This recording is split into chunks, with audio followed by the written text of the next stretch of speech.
ನಮಸ್ಕಾರ, ಡಾಕ್ಟರ್ ಬಾಸ್ಗೆ ಸ್ವಾಗತ. ತೂಕ ಇಳಿಸ್ಕೊಳ್ಳೋದು ಅಷ್ಟು ಸುಲಭದ ಮಾತಲ್ಲ ಅಂತ ನಿಮಗೆ ಈಗಾಗಲೇ ಗೊತ್ತಾಗಿರುತ್ತೆ. ಏನೇನೋ ಡಯಟ್ ಮಾಡಿ, ಜಿಮ್, ಯೋಗ, ಸೈಕ್ಲಿಂಗ್ ಎಲ್ಲ ಮಾಡಿ ಸಾಕಾಗಿದ್ರೆ ಈ ವಿಡಿಯೋ ನಿಮಗೆ ಹೆಲ್ಪ್ ಆಗುತ್ತೆ. ಯಾಕಂದ್ರೆ ವೇಟ್ ಲಾಸ್ ಆಗೋದಕ್ಕೆ ಮಾಡಬೇಕಾದ ಪ್ರಾಪರ್ ಡಯಟ್ ಪ್ಲಾನ್ ಈ ವಿಡಿಯೋದಲ್ಲಿದೆ. ಸೊ ಮಿಸ್ ಮಾಡ್ದೇನೆ ಕೊನೆವರೆಗೂ ವಿಡಿಯೋನ ನೋಡಿ.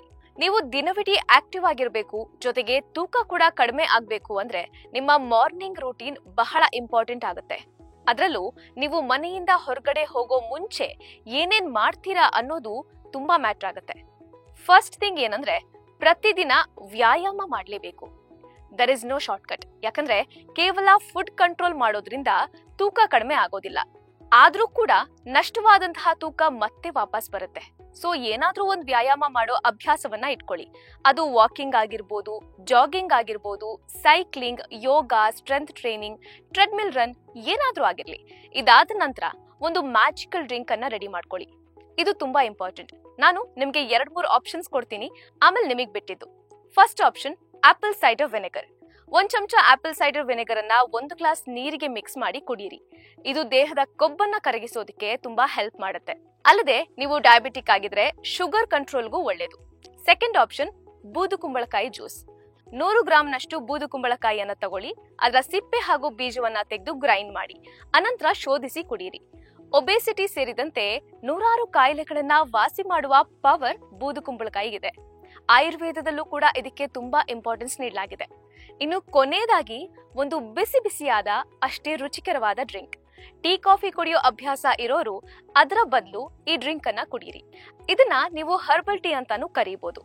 1 ಗ್ಲಾಸ್ ನೀರಿಗೆ ಅರ್ಧ ಚಮಚ ಜೀರಿಗೆ, ಅರ್ಧ ಚಮಚ ಕೊತ್ತಂಬರಿ ಕಾಳು ಹಾಗೂ ಅರ್ಧ ಚಮಚ ಬಡೆ ಸೊಪ್ಪು ಅಥವಾ ಸೋಂಪು ಇವಿಷ್ಟನ್ನ ಹಾಕಿ ಚೆನ್ನಾಗಿ ಕುದಿಸಿ ಶೋಧಿಸಿ ಕುಡೀರಿ. ನೀವು ಇದಕ್ಕೆ ಬೇಕಿದ್ರೆ ಶುಂಠಿ, ಪುದೀನ, ಚಕ್ಕೆ ಇನ್ನಿತರ ಹರ್ಬ್ಗಳನ್ನ ಆಡ್ ಮಾಡಬಹುದು. ಆದ್ರೆ ನೆನ್ಪಿರ್ಲಿ, ಸಕ್ಕರೆ, ಬೆಲ್ಲ, ಜೇನುತುಪ್ಪ ಈ ರೀತಿಯ ಸಿಹಿ ಕಾರಕಗಳನ್ನ ಹಾಕುವಂತಿಲ್ಲ. ಇನ್ನು ಇದನ್ನ ಸ್ವಲ್ಪ ಹೆಚ್ಚಿನ ಕ್ವಾಂಟಿಟಿಯಲ್ಲಿ ತಯಾರಿಸಿ ಫ್ಲಾಸ್ಕ್ ನಲ್ಲಿ ಹಾಕಿ ನೀವು ದಿನವಿಡೀ ಸ್ವಲ್ಪ ಸ್ವಲ್ಪ ಸಿಪ್ ಮಾಡಬಹುದು. ಈ 3 ಡ್ರಿಂಕ್ ಗಳಲ್ಲಿ ನಿಮಗೆ ಯಾವುದು ಸೂಕ್ತ ಅನ್ಸುತ್ತೋ ಅದನ್ನ ಟ್ರೈ ಮಾಡಿ. ಇದರ ನಂತರ ಬಹಳ ಇಂಪಾರ್ಟೆಂಟ್ ಸ್ಟೆಪ್ ಅಂದ್ರೆ ಅದು ನಿಮ್ಮ ಬ್ರೇಕ್ಫಾಸ್ಟ್ ನಲ್ಲಿ ನೀವು 5-6 ಬಾದಾಮಿ, ಅದರ ಜೊತೆಗೆ ಯಾವ್ದಾದ್ರೂ ಒಂದು ಹಣ್ಣನ್ನ ಕಡ್ಡಾಯವಾಗಿ ಪ್ರತಿದಿನ ತಿನ್ಲೇಬೇಕು. ಇದನ್ನ ನೀವು ಬ್ರೇಕ್ಫಾಸ್ಟ್ ಜೊತೆ ಕೂಡ ತಿನ್ಬೋದು, ಅಥವಾ ಇದನ್ನ ತಿಂದು ಸ್ವಲ್ಪ ಸಮಯ ಬಿಟ್ಟು ಬ್ರೇಕ್ಫಾಸ್ಟ್ ಮಾಡಬಹುದು. ಮಧ್ಯಾಹ್ನದ ಊಟ ಲೈಟ್ ಆಗಿರ್ಲಿ. ಹಾಗೆ ರಾತ್ರಿ 7 ಗಂಟೆ ಅಥವಾ ಮ್ಯಾಕ್ಸಿಮಮ್ 8 ಗಂಟೆಯ ಒಳಗೆ ಊಟವನ್ನ ಮುಗಿಸಿ. ಒಂದು ವೇಳೆ ಮಧ್ಯಾಹ್ನ ಹೆವಿಯಾಗಿ ಊಟ ಮಾಡಿದ್ರೆ ರಾತ್ರಿ ಲೇಟ್ ಆಗಿ ಊಟ ಮಾಡ್ತೀರಾ. ಸೊ ವೇಟ್ ಲಾಸ್ ಪ್ರೋಸೆಸ್ ಕೂಡ ಸ್ಲೋ ಆಗುತ್ತೆ. ಇನ್ನು ಪ್ರೋಟೀನ್ ಭರಿತ ಆಹಾರಗಳನ್ನ ಸೇವಿಸಿ. ಆಗ ಬೇಗ ಹಸಿವಾಗೋದಿಲ್ಲ ಹಾಗೂ ವೇಟ್ ಲಾಸ್ಗೆ ಕೂಡ ಹೆಲ್ಪ್ ಆಗುತ್ತೆ.